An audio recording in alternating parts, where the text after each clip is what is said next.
কিছু কথা বলব। এখন বলেন, আমরা যে সুস্থ আছি, সুস্থতা কার নিয়ামত? একটু জোরে বলেন, কার?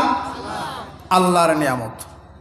এখন দেখেন, যারা চলে যাচ্ছে, আমার মনের ভিতরেও অনেক খারাপ লাগতেছে। রাত অনেক হয়ে গেছে, আর আপনাদের কাছেও খারাপ লাগতেছে। যে তাদের জন্য কি বলবো, যে তাদের জন্য যে বদদোয়া করব বা কিছু, এরকম কিছু করা যাবে না। যাবে বলেন? হাদিসের ভিতরে আসছে, আল্লাহ রসুল সাল্লাল্লাহু আলাইহি সাল্লাম বলেন, বুখারী এবং মুসলিম শরীফের হাদিস, হাক্কুল মুসলিমি আলাল মুসলিমি খামসুন রদ্দুস সালাম ওয়া ইয়াদাতিল মারিজি ওয়া ইত্তিবাউল জানাইজি ওয়া ইজাবাতুদ দাওয়া ওয়া তাসমিয়াতুল আতিস। এই হাদিসখানার ভিতরে 5টা হক আছে। কয়টা বলেন? 5টা হক আছে। 1 নম্বর হক হলো, যখন কারোর সঙ্গে দেখা হবে সালাম বিনিময় করবে, রদ্দুস সালাম। যখন কারোর সামনাসামনি হবে সালাম বিনিময় করবে। এখন বলেন, আমরা কি সালাম দিই? দিই না। দিই বলেন? অনেকেই দিই না। সালাম শব্দের অর্থ হলো যে আপনার উপরে শান্তি বর্ষিত হোক, আল্লাহর রহমত বর্ষিত হোক, নাকি বলেন? তারপরে ইত্তিবাউল জানাইস, জানাজা হচ্ছে একটা হক। এটা হচ্ছে কি? ফরজে কিফায়া, নাকি বলেন? 10 জনের পক্ষ থেকে একজন যদি আদায় করে, 10 জনের পক্ষ থেকে একজন আদায় করলে এটা আদায় হয়ে যায়, হয় কিনা বলেন? এই জানাজার নামাজ যে ফরজে কিফায়া, জানাজায় দেখা যায় অনেক মানুষ উপস্থিত হয়, কিন্তু 5 ওয়াক্ত নামাজ আল্লাহর হুকুম, ফরজে আইন, বাধ্যতামূলক। এই 5 ওয়াক্ত নামাজ আপনি আমি আদায় করি না, করি বলেন? আদায় করি না।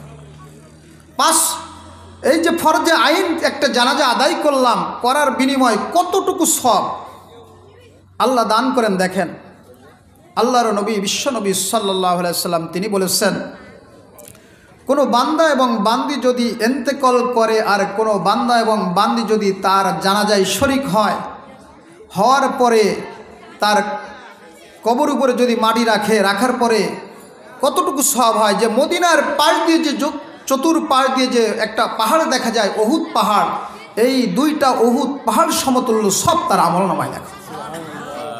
তাহলে ফরজে কিফায়া একটা জানাজা, এটা আদায় করলে যদি এত সওয়াব হয়, আর ফরজে আইন আদায় করলে যে কত সওয়াব আল্লাহ রাব্বুল আলামিন আপনাকে আমাকে দিবে, এটা ধারণার বাইরে। একজন মানুষ অসুস্থ হয়েছে, তার সেবা যত্ন করা, এটাও একটা হক। আরেকজন মানুষ আপনাকে দাওয়াত দিয়েছে, দাওয়াত কবুল করাটাও একটা হক। একজন মানুষ হেসি দিয়েছে, হেসির জবাবে আপনি কি বলবেন? হেসি দিয়ে ওই ব্যক্তি বলছে আলহামদুলিল্লাহ। যখন আপনার কানে এই আওয়াজটুকু আসবে, আপনি শুনে কি বলবেন? বলবেন ইয়ারহামুকাল্লাহ। কি বলবেন? ইয়ারহামুকাল্লাহ। হেসিটা হচ্ছে আল্লাহ তাআলার রহমত। কি বলেন? একটু কথা বলেন, হেসিটা কি? আল্লাহ তাআলার রহমত। আর যখন হাই আসে, এটা হচ্ছে শয়তান একটা শরীরের ভিতরে মানে অলসতা পয়দা করে দেয়। তখন বলবেন কি? লা হাওলা ওয়ালা কুওয়াতা ইল্লা বিল্লাহিল আলিয়্যিল আযীম, বা লা হাওলা ওয়ালা কুওয়াতা ইল্লা বিল্লাহ, এতটুকু। আর হেসি দিয়ে, এই হেসির যে জবাবটা আপনি শোনাই দিবেন, ইয়ারহামুকাল্লাহ, আল্লাহ আপনার উপরে রহমত বর্ষিত করুক। কি ফজিলাত! ইমাম আবু দাউদ রাহমাতুল্লাহ আলাইহি একদিনকার নদীর কিনারে আছে। এমন সময় নদীর ভিতর দিয়ে একটা নৌকা যাচ্ছে, নৌকার ভিতরে একজন ব্যক্তি আছে। ওই ব্যক্তির হেসি লাগছে, হেসি লাগার সঙ্গে সঙ্গে বলছে আলহামদুলিল্লাহ।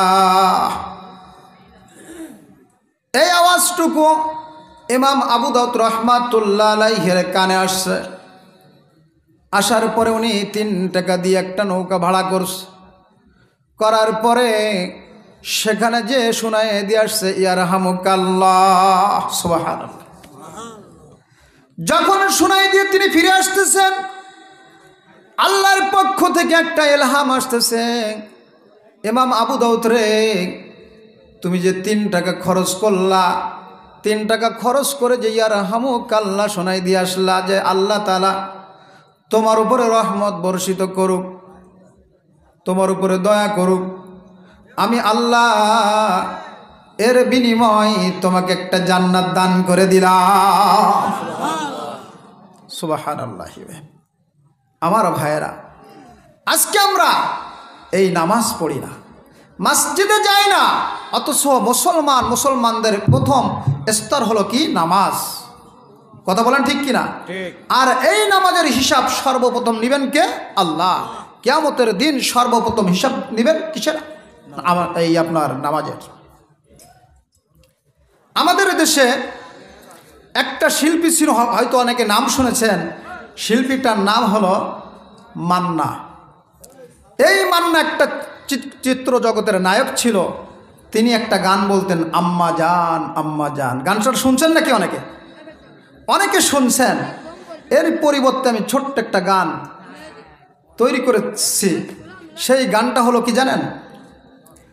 ভাইয়া জান ও ভাইয়া জান, আজান শুনে নামাজেতে মসজিদে যান। ও ভাইয়া জান ও ভাইয়া জান, আজান শুনে নামাজেতে মসজিদে যান। সুবহানাল্লাহ বলেন। নামাজ হলো আল্লাহর হুকুম, আল কোরআনে বলে রে, আল কোরআনে বলে। কাফের মুসলিম পার্থক্য যে নামাজের মাধ্যমে। কথা বলেন। কাফের মুসলিম কিসের পার্থক্য? একমাত্র নামাজের মাধ্যমে। আল্লাহ রাসূল সাল্লাল্লাহু আলাইহি সাল্লাম বলেছেন, যে ব্যক্তি সঠিকভাবে নামাজকে আদায় করলো সে দিন ইসলামকে ঠিক রাখলো, আর যে ব্যক্তি নামাজকে ছেড়ে দিল ইচ্ছাকৃতভাবে, সে কেমন জানি দিন ইসলামকে ধ্বংস করলো। কথা বলেন ঠিক কিনা? আমরা মুসলমান, আমরা বলো সঠিকভাবে নামাজ পড়ি না। পড়ি বলেন? মুসলমান হিসেবে নামাজ পড়ি না। তাহলে কাফেরের মতন আপনিও আমি হয়ে যাচ্ছি কিনা বলেন? নামাজ হলো আল্লাহর হুকুম, আল কোরআনে বলে রে, আল কোরআনে বলে। এ কথাটি হাদিসে বলছে নবী দু জাহান। ও ভাইয়া জান ও ভাইয়া জান ও ভাইয়া জান, আজান শুনে নামাজেতে মসজিদে যান। মসজিদ থেকে মুয়াজ্জিন সাহেব ডাকছে বারে বারে রে, ডাকছে বারে বার। ঘুমের চেয়ে নামাজ ভালো, এ কথাটি সবাই শুনছি নিজ কানে রে, নিজ কানে। ও ভাইয়া জান ও ভাইয়া জান ও ভাইয়া জান, আজান শুনে নামাজেতে মসজিদে যান। লিল্লাহে তাকবীর। আজান শুনে মসজিদে যাব, কে কে একটু হাত তুলে আল্লাহকে দেখাই দিই। লিল্লাহে তাকবীর। আলহামদুলিল্লাহ। আমার ভাইয়েরা, রাত অনেক হয়ে গেছে। আসলে দুঃখের বিষয়, আমি যে 5টা হকের কথা বললাম, আপনারা এইটার পরে আমল করার চেষ্টা করবেন ইনশাল্লাহ। আল্লাহ রাব্বুল আলামিন যদি চাহে, এর বিনিময় আমাদের সকলকে মাফ করে দিয়ে জান্নাত দান করে দিবে। সকলে বলি আমিন। কারণ আর দীর্ঘায়িত করব না। আপনারা আমার জন্য খাস করে দোয়া করবেন, আমিও আপনাদের জন্য দোয়া করব, ঠিক আছে? আর আমার যারা দাওয়াত দিবেন, বিশেষ করে 10টার সময় যদি উঠাইতে পারেন তাহলে আমার জন্য সুবিধা হবে, আর না তো দাওয়াত দেওয়ার কোনো প্রয়োজন নাই। কি বলেন? আমার ওঠানোর কথা ছিল 11টার সময়, কথাবার্তা সব কিছু কমপ্লিট 10:30টায় উঠাবে। প্রধান বক্তা যিনি ছিল উনি শেষে ঘুরতে 11টা পৌনে 11, মানে আপনার 11:85 আমি স্টেটে আসছি। কথা বলেন ঠিক কিনা? এখন বেশি সময় কথা বলাটাও ঠিক হবে না, হবে বলেন? কারণ যেগুলো শুনছি এটার পরে মেন উদ্দেশ্য হলো আপনার আমার আমল করা, নাকি বলেন? যদি আমল না করি, এখন যদি আমি বয়ান আরও সময় বাড়াই দিই, যে কয়জন মানুষ আছে এর ভিতরে অনেক মানুষ আছে নামাজি ব্যক্তি, তাদের নামাজটা যদি কাজা হয়ে যায় এটার দায় বাধ্য কে নেবে বলেন? কথা বলেন ঠিক কিনা? এর জন্য ভাইয়েরা আমার, আপনারা আমার জন্য দোয়া করবেন, আমি আপনাদের জন্য দোয়া করব। আমি